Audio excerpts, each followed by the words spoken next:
death, think about the death. থামেন, অনেক হয়েছে, আর না। মাঝে মাঝে কবরস্থানে যাবেন, আল্লাহ তো ছাড় দেয় কিন্তু ছেড়ে দেয় না, এটা জানেই না। আর কতদিন? অনেক দিন তো হলো এই পৃথিবীতে, চলে যেতে হবে।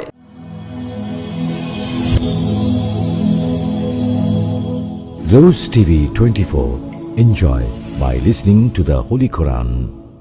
We have to go back to our Lord. আমাদেরকে আমাদের রবের কাছে ফিরে যেতে হবে। নাকি থেকে যাবেন? থাকবেন কে কে? কেউ থাকতে পারবো না। This is the nature of life. এটাই জীবনের নেচার, থাকা যায় না। বাংলাদেশের একজন আপকামিং স্কলার, খুব ইয়াং অ্যান্ড এনার্জেটিক একজন স্কলার, শাহাদাত হুসাইন খান ফয়সাল, আজকে মারা গিয়েছে, শুনেছেন? গতকালও আমি দেখছিলাম তাকে, গতকালও তরচাদা যুবক, আজকে নাই। This is the nature of life. কালকে হয়তো আমি থাকবো না, হুট করে চলে যেতে হয়, ঠিক না? এই যে জীবন পরিক্রমায় আমরা আসি, থাকি, আবার চলে যাই, এরপরেও আমাদের টনক নড়ে না।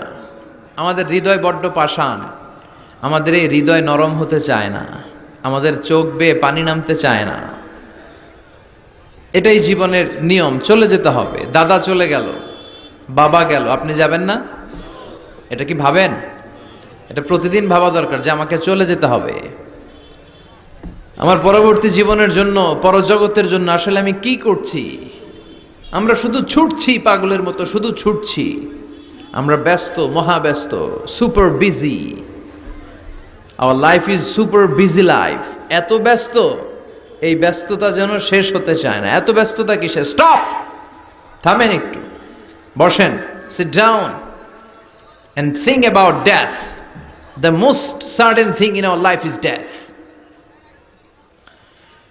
and the most uncertain thing in our life is the time of death. আমাদের জীবনের সবচাইতে সুনিশ্চিত বিষয় হচ্ছে যে আমরা মরে যাব, ঠিক না? সুনিশ্চিত, আমিও যাব, আপনিও যাবেন। কিন্তু the most uncertain thing in our life is the time of death. আর আমাদের জীবনের সবচেয়ে অনিশ্চিত বিষয় হচ্ছে মৃত্যুর সময়। আমরা কবে যাব আমরা কেউ জানি না। চলে যেতে হয়। এই ছোট্ট থেকে কৈশোর, শৈশব থেকে কৈশোর, সেখান থেকে যৌবন, তারপরে অবিবাহিত থেকে হয়ে গেলেন বিবাহিত, তারপর স্বামী হয়ে গেলেন, এরপর হয়ে গেলেন বাবা, এরপর হয়ে গেলেন শ্বশুর, তারপর হয়ে গেলেন নানা। আর কতদিন? অনেক দিন তো হলো এই পৃথিবীতে, চলে যেতে হবে, ঠিক কি না? This is the nature of life. এটাই হচ্ছে এই পৃথিবীর জীবনের পদ্ধতি। একটু ভাববেন, স্টপ, একটু থামেন। অনেক ছুটছি আমরা, অনেক কম্পিটিশন, অনেক প্রতিযোগিতা, থামেন, একটু থামেন। অনেক হয়েছে, আর না। এবার একটু ভাবেন যে আমাকে চলে যেতে হবে। মাঝে মাঝে কবরস্থানে যাবেন। এই এলাকায় কবরস্থান আছে? কোথায়? আশেপাশে। কবে গেছিলেন? কবে যে গেছি মনেই নাই, ঠিক না? কবরস্থানে যাওয়ার সময়টাও হয় না। একটু যাবেন, যে তাকাবেন যে শুয়ে আছে এখানে, ছোট বাচ্চারা শুয়ে আছে, আমার মতো যুবকরা শুয়ে আছে, বৃদ্ধরা শুয়ে আছে। এখানে যারা ছিল এরাও আমার মতো হুন্ডা হাঁকিয়ে বেড়াতো। এখানে অনেক যুবক শুয়ে আছে যাদের রক্ত আমার চেয়ে বেশি গরম ছিল, যারা বাপের বেটা পালোয়ান ছিল। আজকে সব শেষ, কিচ্ছু নাই, শুধু অন্ধকার আর অন্ধকার। এই অন্ধকার যেন শেষ হতে চায় না। এজন্য একটু থামেন, একটু ভাবেন। Ponder on it, ponder on death, think about the death. মৃত্যু নিয়ে একটু ভাবেন। এই পৃথিবীর এই মরীচিকা, এই লোভ, এই লালসা, এই প্রতিযোগিতামূলক পৃথিবীর মায়াজালে আর কতদিন? একটু ভাবেন যে আমাদেরকে চলে যেতে হবে। এই কথাটাই মূলত আল্লাহ সূরাতে আমাদেরকে মেসেজ আকার দিয়েছেন, ঠিক কিনা? সূরার নাম হচ্ছে সূরাতুত তাকাসুর। কি নাম? কথা বলেন। তাকাসুর। তাকাসুর মানে হচ্ছে বেশি বেশি পাওয়ার লোভ। আরো লাগবে, খেতে পারে 5টা, হাতে নিয়ে রাখছে 10টা, কয় আরো দে। আছে না নাই? আমাদের দেশে বিভিন্ন দোয়া অনুষ্ঠান হয় না? দোয়ার পরে জিলাপি দেয়। আপনাদের এদিকে কি দেয়? জিলাপি দেয়। তো ছোট বাচ্চারা দেখবেন কয়েক জায়গায় জিলাপি দেয়, তো এদিকে 5টা নিছে, ওদিকে 5টা, ওর হাতে আর জায়গা হয় না, এরপর আরো নিতে গেছে ওই জায়গায়। আছে না নাই? এটা হচ্ছে মানুষের বৈশিষ্ট্য। মানুষ আরো চায়, যার আছে বেশি চায় বেশি, যার যত আছে তার তত চাহিদা। যার সাইকেল আছে সে হুন্ডা চায়, ঠিক কিনা? যার হুন্ডা আছে সে প্রাইভেট কার চায়, চায় না? যার প্রাইভেট কার আছে সে প্লেন চায়, একটা প্লেন যদি থাকতো আমার, খালি উঠতাম আকাশে। যার প্লেন আছে ও হেলিকপ্টার চায়, ঠিক কিনা? এই যে চাওয়া, আরো লাগবে, আরো আরো। যার 2 তলা সে 5 তলা বানাতে চায়, ঠিক কিনা? যার 4টা বাড়ি ও 8টা বাড়ি চায়, তাই না? এলাকার মেম্বার চেয়ারম্যান হতে চায়, চেয়ারম্যান এমপি হতে চায়, এমপি মন্ত্রী হতে চায়, মন্ত্রী কি হতে চায়? প্রধানমন্ত্রী হতে চায়। কিন্তু এদেশে অসম্ভব। কথা বলেন, এই দেশে সবাই প্রধানমন্ত্রী হতে পারবে? ঘুরে ফিরে 2-1 জন, ঠিক কিনা? তো যারাই প্রধানমন্ত্রীর আসনে বসে এই দেশে, আল্লাহ যেন তাদেরকে কোরআনের আলোকে এদেশ চালানোর তৌফিক দান করে। ইদানিং সময় দেখতে পাচ্ছি যে মাননীয় প্রধানমন্ত্রী শেখ হাসিনা অনেক বিষয়ে জিরো টলারেন্সে রয়েছেন। I do appreciate such kind of initiative in Bangladesh. এখন দেখতে পাচ্ছি যে দুর্নীতি দমন কমিশন আগের চেয়ে একটু সচল হয়েছে, ঠিক কিনা? বিভিন্ন মন্ত্রণালয়ের কাজের যে স্পিড, এটা একটু বেড়েছে। এটা যেন লোক দেখানো না হয়, এটা যেন সাময়িক সময়ের জন্য না হয়, এটা যেন একটা কন্টিনিউয়াস প্রসেস হয়, তাহলেই বাংলাদেশের উন্নতি হবে। চিল্লায় বলেন ঠিক কিনা? আমরা জনসাধারণ, আমরা খেটে খাওয়া মানুষ, আমরা খুব বেশি কিছু চাই না। আমরা চাই নিরাপত্তা, আমরা চাই দুবেলা দুমুঠো খেয়ে পড়ে থাকার অধিকার, আমরা চাই কথা বলার স্বাধীনতা, আমরা চাই চিন্তার স্বাধীনতা, আমরা চাই আসল অর্থে স্বাধীনতা। চিল্লায় বলেন ঠিক কিনা? এরকম একটা দেশ যেন আমরা গড়তে পারি, আল্লাহ তৌফিক দাও। তাহলে যার আছে যত বেশি তার চাহিদাও তত বেশি। এজন্য বিষ্ণু বলেছেন, উনজুর ইলা মান হুয়া আসফালা মিন, তোমার চেয়ে যে নিচে আছে তার দিকে তাকাও, তোমার চেয়ে যে উপরের দিকে আছে তার দিকে তাকিও না।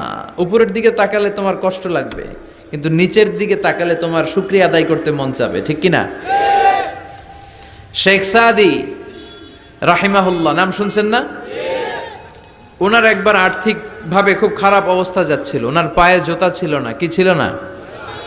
তো উনি মন খারাপ যে হায় রে, আমি এত বড় ইরানি কবি, আমি বালাগাল উলা বিকামালিহি কাশাফাদ দুজা বিজামালিহি লিখলাম, ওটা বিশ্বব্যাপী আমার এত নাম দাম, আমার পায়ে জুতা নাই।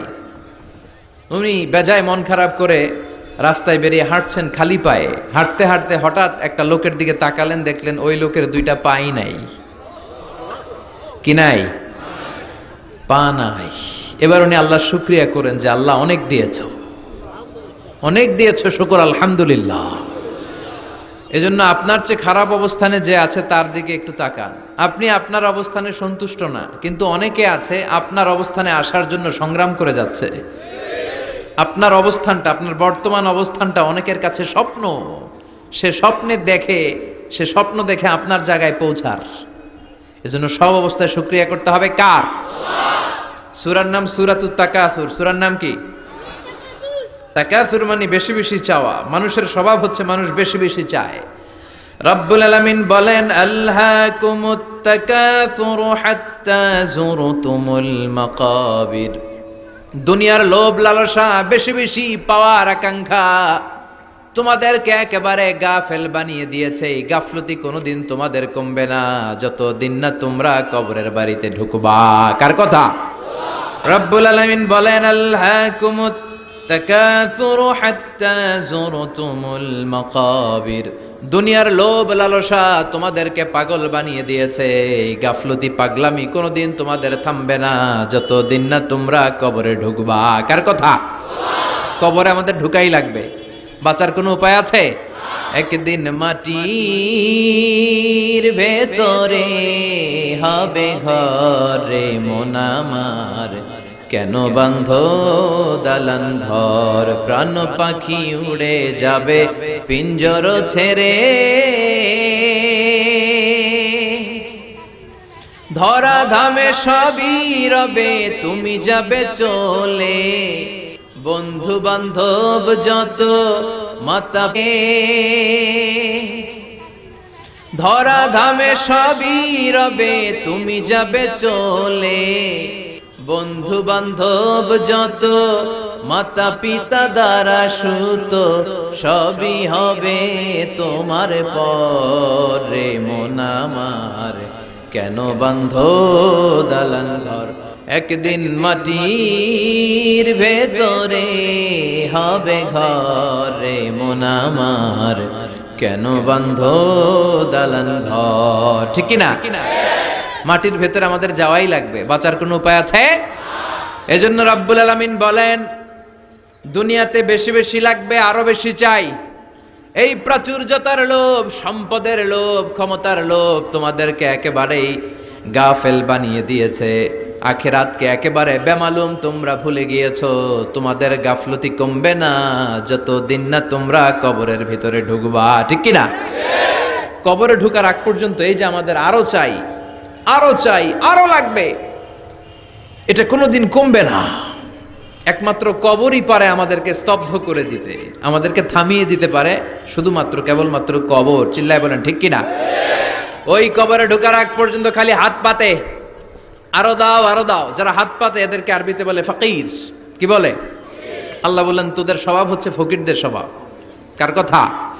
ইয়া আইয়ুহান নাসু আনতুমুল ফুকারাউ ইলাল্লাহ ওয়াল্লাহু হুয়াল গনিয়ুল হামিদ। ও দুনিয়ার মানুষেরা, তোমরা সবাই ফকির, আসল ধনী একজন। চিল্লায় বলেন তিনি কে? তিনি হচ্ছেন আল্লাহ। তিনি কারো কাছে চায় না, আর সবাই তার কাছে চায়, ঠিক কিনা? আমাদের স্বভাব আরো চাই, আরো চাই, আরো চাই। এই স্বভাবটা আমাদের পাল্টাতে হবে। আপনি একটু যোগ বিয়োগ দিবেন যে সুখে শান্তিতে, সুখ শান্তি খুব আপেক্ষিক বিষয়।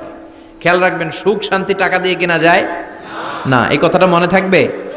আপনার যদি টাকার পাহাড় হয়, খেয়াল করে বুঝেন, আপনার যদি টাকার পাহাড় হয়, সম্পদের পাহাড় হয়, আপনি গাড়ি কিনতে পারবেন, বাড়ি কিনতে পারবেন, কিন্তু সুখ কিনতে পারবেন না। সুখ কিনতে পাওয়া যায়? আছে ফেনীতে সুখ এন্টারপ্রাইজ আছে, যে জায়গায় সুখ বিক্রি করে। তাহলে আজকে নিয়ে যাব আমি গাড়িতে কইরা কয়েক কেজি। আছে? আছে না, সুখ কিনতে পাওয়া যায় না, এটা আপেক্ষিক বিষয়। আবার আপনার যদি অনেক টাকা হয়, পয়সা হয়, আপনি খেয়াল রাখবেন, আপনি খাট কিনতে পারবেন, দামি কম্বল কিনতে পারবেন, বালিশ কিনতে পারবেন, কিন্তু ঘুম কিনতে পারবেন না। ঘুম কিনতে পাওয়া যায়? ফেনীতে কেউ বেচে ঘুম? আপনি যদি ডাক্তারের কাছে যেয়ে বলেন, ডাক্তার সাহেব আমারে 5 কেজি ঘুম দেন, ডাক্তার কবে ধুর মিয়া আমারই ঘুমে ধরে না, আমারই মাঝে মাঝে টেনশনের চোটে ঘুম আসে না, আপনারে কি দিব ঘুমের। তো এই জন্য ঘুম কিনতে পাওয়া যায় না। খেয়াল রাখবেন, সুখ শান্তি এগুলো আল্লাহর দান। অল্পেও সুখ থাকতে পারে, ঠিক কিনা? আপনি বিশ্বনবীর জীবনী পড়ে দেখেন, বিশ্বনবী অল্প খেতেন, অল্প পড়তেন, অল্প জমাতেন, আর অল্পের ভিতরে সুখ দিয়েছে কে? টাকা যার বেশি দুঃখ তার বেশি, টাকা যার বেশি কষ্ট তার বেশি, টাকা যার বেশি টেনশন তার বেশি। আপনি খেয়াল করে দেখেন, যারা বড় বড় ভিআইপিস এন্ড সিআইপিস, অনেকদের সাথে আমাদের পরিচয় আছে, তো ফ্যামিলিগত অনেক বিষয় আমরা কিছুটা জানি। সুখ নাই, শান্তি নাই, খালি কষ্ট আর ব্যারাম। আর কি? ব্যারাম। আরাম আছে ইসলামের ভিতরে। আপনি অল্প খেয়ে অল্প পড়ে শুকর গুজার হবেন, এটার ভিতরে শান্তি আর আরাম ঢুকাই দিয়েছে কে? আপনি খুঁজে দেখবেন যে অনেক কোটি টাকার মালিক, এদেরকে সিআইপি বলে। বড় শিল্পপতিদেরকে কি বলে? CIP, commercially important person. এদের জন্য এয়ারপোর্টেও একটা লাউঞ্জ থাকে, এয়ারপোর্টের ভিতরে আলাদা লাউঞ্জ, দেখবেন বড় করে লেখা সিআইপি লাউঞ্জ। আমার পরশুদিন প্রোগ্রাম ছিল ফরিদপুরে, তো ফরিদপুর থেকে আবার আমি রাতে চলে এসেছি, সকাল 8টার ফ্লাইটে এসেছি চট্টগ্রামে। তো ওখানে এখন সোশ্যাল মিডিয়ার কল্যাণে আমাদেরকে অনেকে চিনে, তো ওখানে যত সিকিউরিটি আছে, গোয়েন্দার লোক আছে, সবাই আমাকে ধরছে যে হুজুর আপনি এখানে না বসে আপনি সিআইপিসদের রুমে চলেন। আমি কি ভাই, আমি তো সিআইপি না, আমি মাফও চাই দোয়াও চাই। বলেন না, আপনি আসেন। তো সিআইপি হচ্ছে কমার্শিয়ালি ইম্পর্টেন্ট পারসন, এদেরকে বলে সিআইপি। তো এরকম অনেক সিআইপিদেরকে আমরা চিনি, ঘরে সুখ নাই। শান্তি নাই, স্বামী স্ত্রীর মধ্যে ভালোবাসা নাই, আছে মানিল্য, ধরাধরি, কাটাকাটি, মারামারি। ছেলে মেয়েদের সাথে সুখ নাই, শান্তি নাই, ছেলে কথা শোনে না, ছেলে টানে গাঞ্জা, আছে না নাই? মেয়ে করে পরকিয়া, মায় দেখে কিরণমালা। তো এইটা কি কোনো সংসার? এটা জাহান্নামের টুকরা। আচ্ছা, এবার আসেন অল্প পয়সার মানুষ যারা ফ্যাক্টরিতে কাজ করে, রিক্সা চালায়, কুলি মজুর, দেখেন এদের রোগ বালাই নাই, কষ্ট নাই, ঘরে শান্তি, নিজেও নামাজ পড়ে, আবার ফ্যামিলিতে যারা আছে ওরাও নামাজ পড়ে, ছেলেটাও নামাজ পড়ে, মেয়েটাও নামাজ পড়ে, ছেলেটাও সূরা ফাতিহা পড়ে, মেয়েটাও পড়ে, আলহামদুলিল্লাহ বলে। এটারে সুখ বলে। সুখ চিনে নিয়ে যান, এটারে টাকা দিয়ে কিনতে পাওয়া যায় না। যারা ধনী, এই সিআইপিসদের টেনশন বেশি, এদের রোগ বেশি, এমনকি এরা খেতেও পারে না। ডাক্তার তাদেরকে খুবই রেস্ট্রিক্টেড একটা ডায়েট প্রেসক্রাইব করে। ডাক্তাররা বলে আপনি গোশত খাবেন না, মাছ খাবেন না, আপনি খাসি খাবেন না, চিংড়ি খাবেন না, শুধু খাবেন ঘাস, শুধু খাবেন সবজি, ভেজিটেবল। খুবই রেস্ট্রিক্টেড ডায়েট। ভেজিটেবল খেতে পারে, অল্প লিমিটেড কিছু ভাত খেতে পারে, রুটি খেতে পারে। তার মানে খাওয়াতে সুখ নাই, ফ্যামিলিতে সুখ নাই, রাতে চোখে ঘুম নাই, ঠিক কিনা? ঘুমের ট্যাবলেট 4টা-5টা খেয়ে এরা ঘুমাতে যায়, এরপর লাফ দিয়ে ওঠে, আছে না নাই? কিন্তু ঘুমের জন্য যে ট্যাবলেট লাগে এটা রিকশাওয়ালারা জানেই না। সুবহানাল্লাহ পড়েন। দিস ইজ কল্ড পিস, এটার বলে শান্তি। এই শান্তি দেওয়ার মালিক কে? এজন্য রব্বুল আলামিন বলেন, আল্লাহকুমুত তাকাসুরু হাত্তা যুরতুমুল মাকাবির। দুনিয়ার লোভ লালসা তোমাদেরকে পাগল বানিয়ে দিয়েছে। এই পাগলামি কমবে না যতদিন না কবরে ঢুকো। কবরে ঢোকার আগ পর্যন্ত এই চাই আরো লাগবে, এই মানসিকতা মানুষের থামবে না। মানুষ শুধু কম্পিটিশন করতে পছন্দ করে, ওর 5 তলা আমার লাগবে 10 তলা। কম্পিটিশন আছে না নাই? ফেনী শহরে আগে 10 তলা কোনো বিল্ডিং ছিল 20 বছর আগে? কথা বলেন, এখন আছে না নাই? ঢাকা শহরে আজ থেকে 20-25 বছর আগে 10 তলা 15 তলা বিল্ডিং খুঁজে পাওয়া যেত সহজে। এখন অলিতে গলিতে বিল্ডিং এর জন্য হাঁটাই যায় না। চিল্লায় বলেন ঠিক কিনা? বিশ্বনবী বললেন, ওয়ান্তাল হুফাতাল উরাতাল আলাতা রিয়া আশ-শাইয়াতাতাওয়ালুনা ফিল বুনিয়ান। কিয়ামতের আগে দেখতে পাবা কিছু লোক যাদের পেটে খাবার ছিল না, গায়ে দেওয়ার মতো জামা ছিল না, সমাজে তাদের কোনো ধরনের নাম আর ডাক ছিল না, তারা হু হু করে বড় লোক হয়ে যাবে। They will start to construct high rises, buildings in the cities. শহরে বড় বড় বিল্ডিং, টাওয়ার বানানোর প্রতিযোগিতা শুরু করবে। চিল্লায় বলেন ঠিক কিনা? এই টাওয়ার বানানোর প্রতিযোগিতা আছে না নাই? টাওয়ারের পর tower, Burj Al Khalifa, Petronas twin tower, Zamzam tower, kingdom tower, Shanghai tower, গোটা বিশ্বব্যাপী লম্বা লম্বা টাওয়ার গুলো আছে না নাই? তার মানে মানুষের এই প্রতিযোগিতামূলক চিন্তাধারা, মেন্টালিটি কখনো কমবে না যতক্ষণ না সে কবরে ঢুকে। চিল্লায় বলেন ঠিক কিনা? আপনি গোটা বিশ্বব্যাপী যদি খেয়াল করেন, যারা বড় বড় ধনকুবের আছে, বর্তমান পৃথিবীতে সবচেয়ে বড় ধনী লোকটার নাম কি চিনেন আপনারা ওনাকে? কি নাম? কত টাকার যে মালিক সে নিজেও জানে না। তার পকেট থেকে যদি 1 বান্ডিল টাকা পড়ে যায়, এই টাকাটা উঠাতে তার যত সময় লাগবে, এটা না উঠায় যদি সে হাঁটে, তার মেধার আইডিয়াগুলোকে কাজে লাগালে এর চেয়ে বেশি টাকা আরো জেনারেট হয়ে যাবে। কি পরিমাণে টাকার মালিক সে! বারেন, ওয়াফেদ বারেন, কি নাম ওর? আল্লাহু আকবার। কত টাকার মালিক সে নিজেও জানে না। প্রিন্স ওয়ালিদ বিন তালালের নাম শুনেছেন? সৌদি ধনকুবের। সৌদি বর্তমান যে বাদশা, তার আগের বাদশার ভাগিনা, কিংডম হোল্ডিং কোম্পানির মালিক। তার একটা প্লেন আছে, পার্সোনাল জেট প্লেন, যেটার 70% মেড অফ গোল্ড। একটা বিমান, যে বিমানের 70% স্বর্ণ দিয়ে বানানো। নাউজুবিল্লাহ পড়বেন না? আমার ব্রুনাইতে একটা প্রোগ্রাম ছিল, পৃথিবীর সবচাইতে বড় যে প্যালেস, রাজপ্রাসাদ, এটার নাম হচ্ছে ইস্তানা নুরুল ইমান। প্রায় 2000 কক্ষ আছে ওটার ভেতরে। ওই রুমগুলোর ভেতরে যে কমোড আছে, টয়লেটের কমোড, এগুলো মেড অফ গোল্ড, স্বর্ণ দিয়ে বানানো। নাউজুবিল্লাহ কইবেন না? এই ইস্তানা নুরুল ইমানের মালিক হচ্ছে ব্রুনাইয়ের সুলতান হাসান আল বালখিয়া। তার সংগ্রহে 500টা রোলস রয়েস গাড়ি